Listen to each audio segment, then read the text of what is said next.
They showed the judge medical records I'd never seen, a psychiatrist I'd never met, and just like that, I was declared unfit. My house, my savings, my name on the deed, all gone in 47 minutes. But they made one mistake. They didn't make me disappear. They just thought I wouldn't come back. Before we start, don't forget to like this video, comment where you're watching from, and hit that subscribe button so you never miss a story like this. Have you experienced something like this? Please let me know in the comments. My name is Eleanor Grant. I'm 68 years old, and I'm from Portland, Oregon. And this is the story of how my daughter and son-in-law had me declared mentally unfit, stole my home, and thought I'd never come back, not knowing I was building a life they couldn't take from me. They didn't just want my house. They wanted my silence. It started with small things, a missing coffee cup, a misplaced grocery list. Jessica would look at me, tilt her head, and say, "Mom, are you feeling okay? You seem forgetful." James would chime in, "Maybe you should slow down a little. You've been through a lot since Dad passed." I had. Robert's death 2 years prior had hollowed me out. But I wasn't losing my mind. I was grieving and healing and slowly learning to live in a house that felt too big, too quiet. Then came the doctor's appointment I never scheduled. A woman called Dr. Langley, she said, from Cedar Ridge Behavioral Health. She wanted to assess my cognitive function due to family concerns. I told her I hadn't given consent. She said my daughter had. I called Jessica. She said, "We're just worried about you, Mom. It's routine." I didn't go. 3 days later, a court summons arrived. In re the guardianship of Eleanor Grant, petitioned by Jessica Grant Miller and James Miller. Grounds: mental incapacity, inability to manage financial affairs. Attached a 12-page psychiatric evaluation. Diagnosis: progressive cognitive decline, early-stage dementia. Symptoms: memory lapses, disorientation, erratic behavior. Authored by Dr. Miriam Langley. Date: May 3, 2020. I had never met Dr. Langley. I had never taken a cognitive test. I had never authorized her to write a report. But there it was, signed, sealed, submitted. The hearing was scheduled for 11 days later. I had no lawyer, no medical records of my own, just a stack of library volunteer logs, bank statements, and a calendar filled with gardening dates. I walked into the courtroom alone. The judge asked if I understood the proceedings. I said yes. He asked if I wanted to contest the petition. I said yes, and handed him a folder with my ID, recent blood work, and a letter from my primary care physician. Miss Grant is in excellent mental and physical health, no signs of cognitive impairment. The judge flipped through it, then looked at Jessica's attorney. Is there a reason the respondent wasn't included in the evaluation? The attorney smiled. The family believed it would be less stressful for her if we handled it proactively. The judge turned to me. "Miss Grant, do you have legal representation?" "No, Your Honor. I didn't know I needed one to defend my own mind." He sighed. "The petition is granted. Temporary guardianship is awarded to Jessica Grant Miller and James Miller. A full competency hearing will be scheduled in 30 days. I stood up. "Your Honor, this is a lie. I am not sick. I am being erased." But the gavel fell. And just like that, in 47 minutes, I lost everything. My house, my savings, my name on the deed, my right to make my own decisions. They didn't make me disappear. No, they just made me legally invisible. And that's when I made my promise. I will come back, and I will take it all. They came on a Tuesday. I was at the community center teaching a beginner's gardening class. something I'd started after Robert passed to keep busy, to feel useful. I came home at 4:17 p.m., grocery bag in hand, boots still muddy from the greenhouse. The first thing I noticed was the new lock, shiny, silver, out of place on my weathered front door. I thought maybe the maintenance man had replaced it for security. I pulled out my key, slid it in. It didn't turn. I jiggled it, tried again. Nothing. I knocked, thinking maybe Jessica and James were visiting, doing a surprise cleanup. No answer. I walked around back. The side gate was chained. My sunroom windows were sealed with fresh caulk. No way in. I sat on the porch steps for nearly an hour, calling Jessica's phone. Straight to voicemail. James wouldn't answer. I called the neighbors. Mrs. Lowell across the street said she'd seen a moving truck earlier and 2 men carrying boxes out. They said you'd moved to a care facility, she told me. Didn't want to upset you, they said. I went to a motel that night, the Pine View, $62 a night, cash. I had $387 in my wallet, my phone, my purse, and the clothes on my back. No toothbrush, no photos, no winter coat. The next morning, I went to the county records office, pulled the deed. My name had been removed. A new deed, filed 3 days prior, listed Jessica and James as sole owners. The transfer was approved under voluntary transfer due to medical incapacity, signed by me, a forged signature. I went to the bank. My joint account with Robert, the one I'd paid into for 42 years, was frozen. A notice stated it was under temporary administrative hold due to guardianship proceedings. I asked to speak to a manager. He looked at my ID, then at a file. "I'm sorry, Miss Grant. We have instructions not to release funds without authorization from the legal guardian." "I am the account holder," I said, "and I'm standing right here." He didn't argue, just repeated the policy. I walked out with nothing, no money, no home, no access to my life. But I still had my mind. And for the first time, I realized they hadn't just taken my house, they'd tried to erase me. And that's when I made my second promise. I wouldn't just survive, I'd come back with proof. I spent the next 6 weeks in that motel room, surviving on canned soup and library Wi-Fi. I copied every document I could find, the guardianship petition, the fake psychiatric report, the deed transfer, the bank freeze. I mailed duplicates to a P.O. box under a pseudonym. I started a journal, not just of what they did, but of what I would do. I wrote, "They think I'm weak. They think I'm broken. They think I'll disappear. But I'm not going anywhere. I'm going to rebuild. And when I do, I'll buy back every brick they stole." I applied for jobs, got one at a hardware store, $13.50 an hour, then another at a flower shop on weekends. I saved every dollar, lived on rice, beans, and bus passes, and every night I studied real estate law, guardianship abuse cases, and auction listings. I wasn't just planning a comeback, I was planning a reckoning. The Pineview Motel became my war room, room 7 to be exact, a 12-foot by 14-foot space with a sagging bed, a flickering lamp, and a window that overlooked a dumpster and a cracked parking lot. But it had a small desk, and that's where I rebuilt my life. I taped a large map of Portland to the wall, not just streets, but opportunity zones, hardware stores, nurseries, thrift shops, real estate offices. I marked my house with a red X. Around it, I drew a circle, 3 miles, the radius of their control. I wouldn't fight inside that circle. I'd build outside it.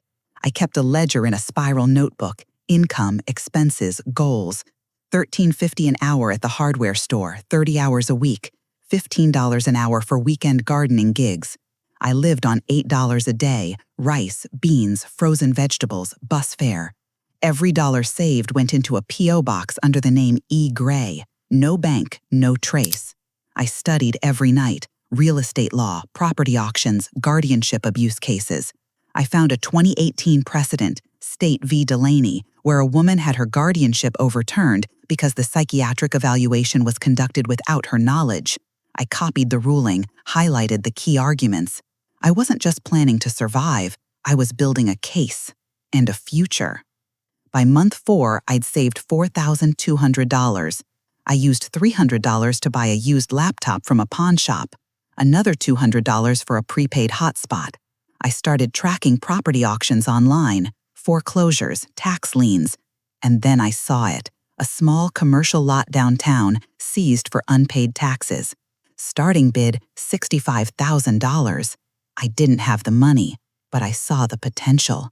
A community greenhouse, a place for seniors to grow food, to heal, to belong. I spent weeks drafting a business plan. Rooted Again, a nonprofit urban farm and job training program for displaced older adults. I applied for a microloan from a local credit union, got rejected. Tried 2 more, rejected. But the third officer, a woman named Linda, called me back. "Your plan is solid," she said, "but you have no credit history under this name." "Because my identity was stolen," I said. I told her my story. She listened. A week later, she approved a $50,000 loan, secured against a future grant I hadn't even applied for yet. "I'm not doing this for the bank," she said. "I'm doing it because someone should have done it for my mother." That was the moment I knew I wasn't alone, that the world wasn't just made of people who took, it was also made of those who saw, who cared, who helped without asking for anything back. I broke ground on the greenhouse in March, hired 2 part-time workers, both over 60, both let go from jobs they'd held for decades. We opened 6 months later. The first crop, tomatoes, basil, kale. We donated 70% to food banks, the rest we sold at a farmer's market. Within a year, Rooted Again was profitable. I paid back the loan in 14 months. Then I started saving again, not for comfort, for justice. I opened a new account under my legal name, this time with a different bank, a different branch, a lawyer present. I began quietly bidding on properties, small ones at first, a duplex, a vacant lot, then bigger ones. I studied auction patterns, learned when estates were liquidated. And then, in the spring of year 3, I saw it. My house. Listed for back taxes. The auction date, October 12. 4 years to the day after they changed the locks. I didn't smile. I didn't cry. I just wrote one word in my journal. Home. Rooted Again became more than a greenhouse. It became a sanctuary. Every morning at 6 a.m. I was there, watering seedlings, checking soil pH, training new staff. We grew food, yes, but we also grew confidence. One of our first hires was Marjorie, 67, laid off from a retail job after 32 years. They said I was too slow, she told me, but I'm not slow, I'm careful. I gave her the ledger, taught her bookkeeping. Now she runs the finances. Another was Tom, 71, a retired teacher whose wife left him, took the house, and cut him off from his grandchildren. I thought I was done, he said, but here I matter. He leads our youth outreach program. We host school groups, teach kids where food comes from. We even started a legacy garden, plots for seniors to grow their family recipes. One woman planted her mother's heirloom beans. Another grew the rosebush from her wedding. It wasn't just about plants. It was about memory, about dignity, about proving that just because the world moves on, you don't have to disappear. By year 3, we had 12 employees, all over 55. We donated over 18,000 pounds of fresh produce. Local news did a feature, The Garden That Grew Hope. I didn't give my last name, just Eleanor, founder. But Jessica saw it. I know because a private investigator showed up asking questions. I didn't panic. I had layers now, a lawyer, a business, a paper trail that couldn't be erased. I kept saving. Every dollar from profits went into a separate account, Project Home. I diversified, bought a small apartment building, rented it out, reinvested the income. I didn't live in luxury. I still lived in a modest 2-bedroom near the greenhouse. But my net worth grew, $200,000, $350,000, $512,000. And then, in the summer of year 4, I got the notice. My house was going to auction. Assessed value, $680,000. Starting bid, $590,000. Reserve price, $720,000.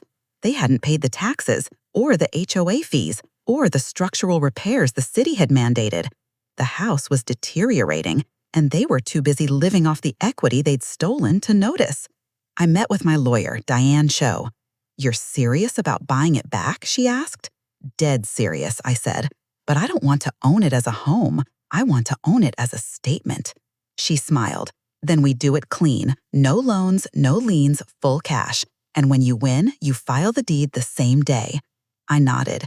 And when they see me standing on that porch, I want them to know I didn't just come back. I came back stronger. We prepared. I transferred $742,000 into an escrow account, enough to cover the bid, taxes, fees, and renovations. I bought a new suit, black, tailored, no flash, just power. On October 11th, I walked into the county auction house. No announcement, no drama, just a bidder number, 417. I sat in the back, watched as the first lots were sold. Then, at 2:18 p.m., the clerk called it. Lot 412, 318 Sycamore Drive. Starting bid, $590,000. Jessica and James were already there, front row, confident. They'd brought a real estate agent. They thought they were reclaiming their losses. The bidding started slow. $590K, $600K, $610K, then $625K. I raised my paddle, $650K. James turned, looked at me. His face went pale. I didn't look away. $675K, $700K, $710K. They hesitated. $715K. I raised again, $742,000. The room went silent. The clerk looked at them. Any advance, sir? James opened his mouth, closed it, shook his head. Going once? Going twice? Sold to bidder 417. I stood up, walked to the front, signed the paperwork, didn't say a word, just handed the deed to Diane and walked out. My house was back. Not because they gave it to me, because I took it. Fair, legal, final. I didn't move in, not yet. First, I needed to make sure the victory was real. Diane filed the deed the next morning. I received the certified copy by noon. I held it in my hands, my name, clear and bold, back on the title of 318 Sycamore Drive. I took a photo, not for social media, for me, a record of justice. Then I called a contractor, not to renovate, to assess. The house had been neglected. Roof damage, foundation cracks, mold in the basement. They drained it like a resource, not a home. I authorized repairs, structural only, no interior work, not yet. I wanted them to see what they'd lost. I waited 2 weeks, let the word spread. Then I did something small but precise. I changed the mailbox. The old one had "The Miller Family" engraved in brass. I replaced it with a simple black plaque, Grant. No first name, no flourish, just the truth. The next day, Jessica called. "Mom," she said, voice tight, "we heard you bought the house." "You heard correctly," I said. "It was auctioned. I bid." "You had no right. That's our home." "It was my home first," I said calmly, "and you lost it by failing to pay taxes, maintain the property, and respect the law. I didn't steal it. I reclaimed it. We'll contest the sale." "Feel free," I said. "The deed is recorded. The payment was cash. The auction was public. You had every opportunity to bid. You didn't. That's not my failure. That's yours." She was silent. Then, "Can we at least talk face to face?" "No," I said. "Not until you understand what you did. Not until you accept that I am not a problem to be managed. I am a person with rights, with strength, with a life you tried to erase." I hung up. 2 days later, James showed up at the greenhouse. He looked older, tired. "Mom," he said, "we made a mistake."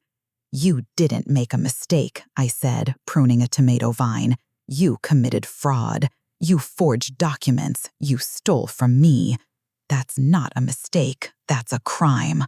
"We were desperate," he said. "The business was failing. We thought—" "You thought I wouldn't fight back," I finished. "You thought I'd disappear, but I didn't. And now, every time you drive past Sycamore Drive, you'll see my name on the mailbox. And remember, you had a mother and you treated her like trash." He left without another word. I didn't feel hatred, not anymore. I felt clarity, finality. The house wasn't just a building, it was proof, and I wasn't going to hide it. I decided to host an open house, not to sell, to reveal. The repairs were complete, the structure was sound, but the interior was untouched. Their furniture still there, their photos on the walls, their lives frozen in time. I invited the neighborhood, not with flyers, with truth. I told the local paper, after being wrongfully dispossessed of my home, I've reclaimed it through legal means. I'm opening its doors not for sale, but for transparency. The story ran, headline, Woman Declared Unfit Buys Back Home at Auction. The day of the open house, rain fell in steady sheets. Still, people came. Neighbors who'd believed I was losing it, friends of Jessica who'd whispered behind my back, reporters, curious onlookers. I stood at the door, dry, composed, in the same black suit. I didn't give a speech. I let the house speak for itself. They walked through the living room, saw the peeling paint, the water stains on the ceiling, the broken thermostat. In the kitchen, the mold behind the fridge. In the basement, the structural report I'd framed and hung on the wall. Severe foundation compromise due to neglect. Upstairs, Jessica's closet. Designer clothes untouched, shoes in boxes. I pointed to nothing, answered questions with facts. Yes, I was declared unfit. No, I wasn't evaluated. Yes, they forged the documents. Yes, I have proof. A reporter asked, "Do you feel vindicated?" "I feel validated," I said. Not because I won a house, because the truth won. Near the end, Jessica arrived. She didn't come inside, just stood under an umbrella at the edge of the driveway, watching. I walked out. "You wanted to see?" I said. She nodded, tears mixing with rain. "This is what happens when you treat a home like a transaction," I said. "It decays, just like trust, just like family." I didn't hug her, didn't forgive her, but I didn't turn away. I just said, "The door is open. If you ever want to walk through it as a daughter, not a thief, it will be." 2 weeks after the open house, I received a letter, not from Jessica, from her lawyer, a formal apology, admission of wrongdoing, offer to return all stolen funds, request for reconciliation. I read it once, then burned it in the backyard fire pit. The next day, I called Diane. "I want to file for damages, not for the money, for the record." She didn't ask why, she already knew. We filed in civil court. Eleanor Grant v. Jessica Grant Miller and James Miller.